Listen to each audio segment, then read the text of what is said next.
Hello everyone, my name is Scott. I'm the Assistant Curator of Arms and Armour here at the Royal Armouries. This is a Swiss Baselard, and this is Up in Arms.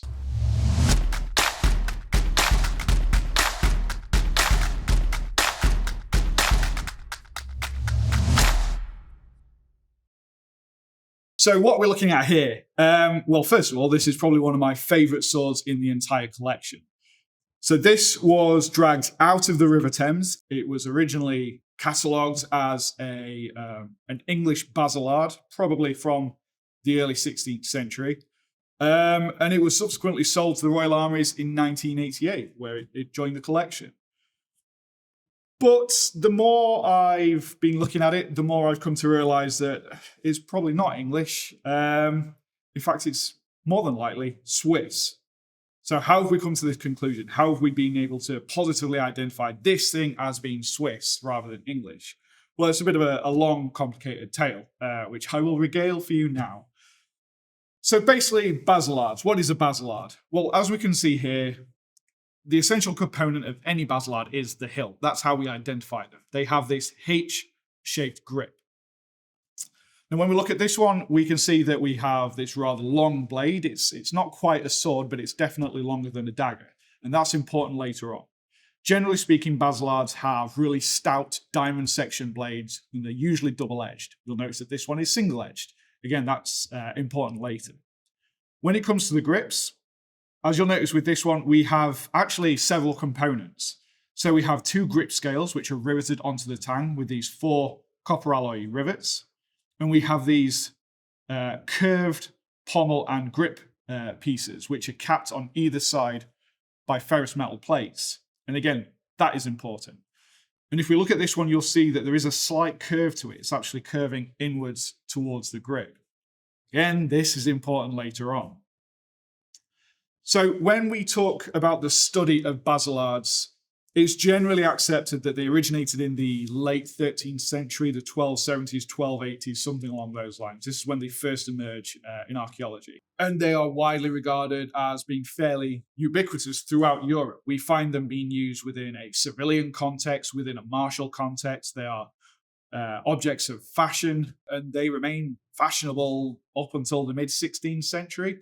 You actually see them right through until the start of the 1600s, but by then we have actually written accounts that state how terribly unfashionable they are. And I believe there's a Swiss one that says the only people wearing these things in the early 1600s are old men and criminals, essentially. So these things have a very, very long lifespan in Europe. They're popular for a very, very long time, and they're used by basically everyone. The European style has the straight bars. The Swiss style, as I pointed out earlier, has these curved handguard bars, and usually curved pommel bars as well. And you can actually date the Swiss examples based upon this.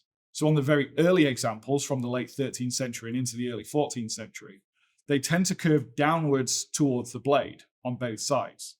But later on, there's a shift, and they both start to curve inwards towards the grip. This is a very typical Swiss feature. One thing you also see on Swiss examples is that the handguard and the pommel will both be capped with ferrous metal plates. So visually looking at this thing, we're ticking all of the boxes for Swiss Baselards. What makes this really interesting is that we have this very unusual copper alloy inlaid panel. And in there is a really, really nice inscription. And for me, this is one of the first obvious clues that this thing was not English. Because when I looked into this and consulted with some colleagues in Europe, it was actually suggested that this was a Germanic inscription. And the interpretation that we arrived at first was that this actually reads Neder Dan, which in Old Germanic could be translated as essentially help then or grace then. It's an appeal for divine intervention or divine mercy. And we have on either side 2 invocation crosses, which basically reinforces this. So it's likely that this inscription is either a derivative or a reinterpretation of the classic or more common Maria Hilf uns inscription that we see on some Germanic and Swiss swords. There is another alternative that's been offered to us, that rather than a coherent single phrase, this is actually a devotional acronym. So each of the letters presented here, it substitutes in for a phrase from the Bible or some other religious text. So just for example, we don't actually know what this translates as, but we have a series of letters which could be interpreted as DCDC, which may be Deus Christus, something along those lines. What it actually means, we've no idea, but those are the theories that we've arrived at. For me, one of the most exciting parts of researching into this wonderful object is when we x-rayed the hilt. And this really cemented my Swiss theory because we found a maker's mark right in the center of the grip. And after a little bit of research, we managed to identify it as being shield-shaped. The bottom half was halved vertically, and in the top, we have 2 circles. And we were very, very surprised to find that it's actually a known Swiss mark. And it's not just Swiss, it belongs to the city of Zurich. So by some miracle, we were able to tie this object specifically to Zurich, which for me was a real mind-blowing moment. I absolutely adore that we managed to nail it down with that much specificity. So what else can we say about this? How do we know in the first place that these things are Swiss? Well, obviously we have a lot of surviving examples, mainly in Swiss collections, such as the National Collection in Zurich, Bern. They have lots of comparable examples. These things were very, very common. Most of them come from Swiss private collections, but a lot of them come from Swiss archaeological context. So that helps cement things firmly in Switzerland. And generally, we see 2 main types of these weapons in Switzerland. We have the long version like this, and we have a shorter version, a dagger version.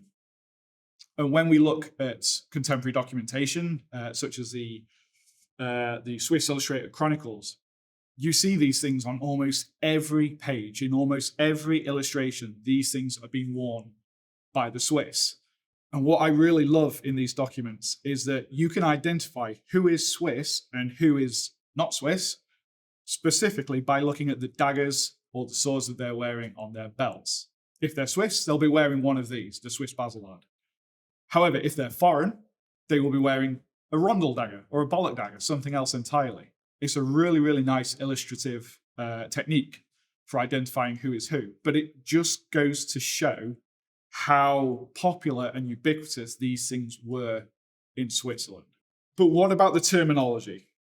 How do we properly refer to these things? Because Swiss Baselard is a modern term. It's not a contemporary term that was used. In fact, as far as we know, the word Baselard doesn't appear at all in Swiss documentation of the time. Nowhere in any Swiss document from the 15th, 16th century does the word Baselard come from. So where do we get Baselard from? Well, Claude Blair wrote a fantastic article on this called The Word Baselard, and I encourage you all to go and read into it. And essentially, he believes that Baselard is a toponymic term. So he ties Baselards to the Swiss town of Basel. And to do this, he references the merchant of Prato, Francesco de Tini, because in some of his account books, he actually mentions, if I can remember this rightly, Baselardi di Basola, so Baselards of Basel. So he makes that connection. Does the Baselard originate in Basel, though? The term might, but the objects themselves, probably northern Italy. This is where we tend to see a lot of the archaeology, the earliest archaeological finds coming from, but also the earliest known illustrations of these things as well. They all tend to be Italian. So it's likely that they originated in Italy and then traveled through Switzerland into the rest of Europe. We interrupt this very exciting episode of Sharp and Pointy Things to bring you sharp and pointy things you can buy. From Lord of the Rings, we have Glamdring and we have the Morgul Blade. Head over to the online shop where you can find both of these swords, and the link is in the description. Back to other Scot. So are these things related to Baselards? Are they derived from Baselards? Are they a subtype, or did they just emerge in parallel? Unfortunately, we don't know. The earliest examples of all of these, both types, come from the late 1200s. So it's difficult to say. So form and construction is different. We also have very, very different terminology being used in Switzerland itself. So rather than referring to these things as Baselards, as we've established, was never done in Switzerland at the time, these were actually referred to as either Schweizerdegen or Schweizerdosch. So the Schweizerdegen were the long sword-like objects, where the Schweizerdegen were the shorter dagger-length objects. And it's been theorized by various Swiss scholars that essentially they emerged in response to the Swiss preferred style of fighting. So the Swiss national weapon during the 14th, 15th centuries was the halberd. And this is the primary weapon that they used. They were very skilled in its use. And this became the sidearm of choice, basically. This was the Swiss national sidearm. It was short enough that when you're in the tight press of a melee or a battle, it didn't get in the way, didn't get snagged. You could still wield it with some dexterity, but it maintained enough length that you could still reach out and make that killing blow if you needed to. So this is where the genesis of these things probably came from. So what about the term Schweizerdingen itself? Do we know that this was a contemporary term? Well, yes, actually we do. So we can go back to a court book entry from Zurich. I forget the exact date, but it's in the 15th century. And in that court book, it actually cites a case in which a Schweizerdegen was stolen from a blacksmith in a town called Hong. So this is actually the first known earliest reference to a Schweizerdegen. So we can now say that that term was applied to these objects in the 15th century, which is great. Unfortunately, this isn't a Schweizerdegen. It has some crucial differences that actually it stands apart from that type. So how can we identify this thing as essentially not being a Schweizerdegen? Well, when we look at Schweizerdegen, they usually have straight, double-edged blades coming to a spear point. Now, as you can see, this one is single-edged and it tapers very sharply to a point. Most crucially, on this one, you'll notice that the upper projection on the pommel is missing. That should be there. Now, initially I thought, wow, maybe this is it's a repair, it's a personal modification or something along those lines to make it more comfortable. It certainly does fit the wrists a little bit more nicely. But actually, we see this crop up time and time again in Swiss collections. This is an intentional design feature. This is part of the manufacturing process. This is not done afterwards. So overall, the weapon is much more, I suppose, knife-like than sword-like.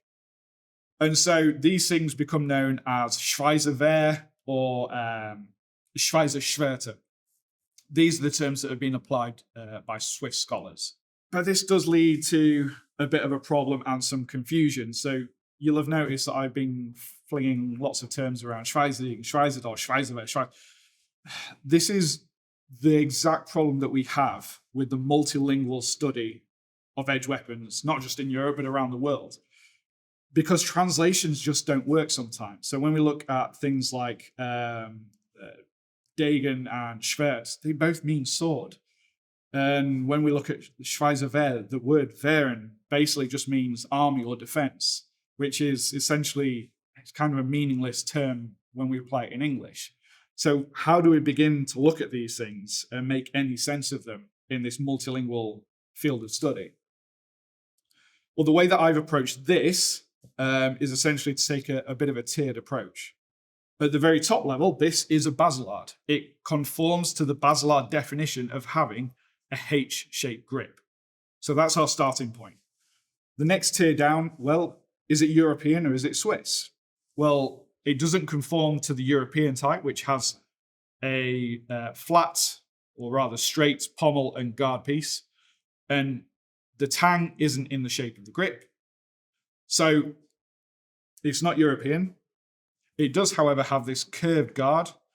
The pommel and the guard are sandwiched between two ferrous metal plates. So to me, this conforms to the Swiss type. It's not dagger length. So on our next level down, it's not a Schweizerdosch. It doesn't have the flat sword blade, so it's not a Schweizerdegen. Instead, it has this knife-like blade and the cut-off pommel. So this is a Schweizerwehr or a Schweizer Schwert. I think personally I would lean towards Schweizerwehr because it ties in those ideas of the Hauswehr or Baumwehr knives that you find in Germany and Switzerland. So that's all very confusing. I hope everyone's been able to keep track, but essentially that highlights the problem that we have with things like this.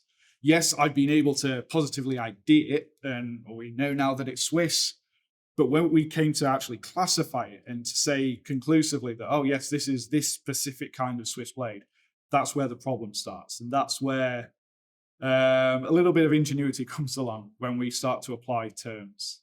So that is the Schweizerwehr, my hands down my favorite object in the entire collection.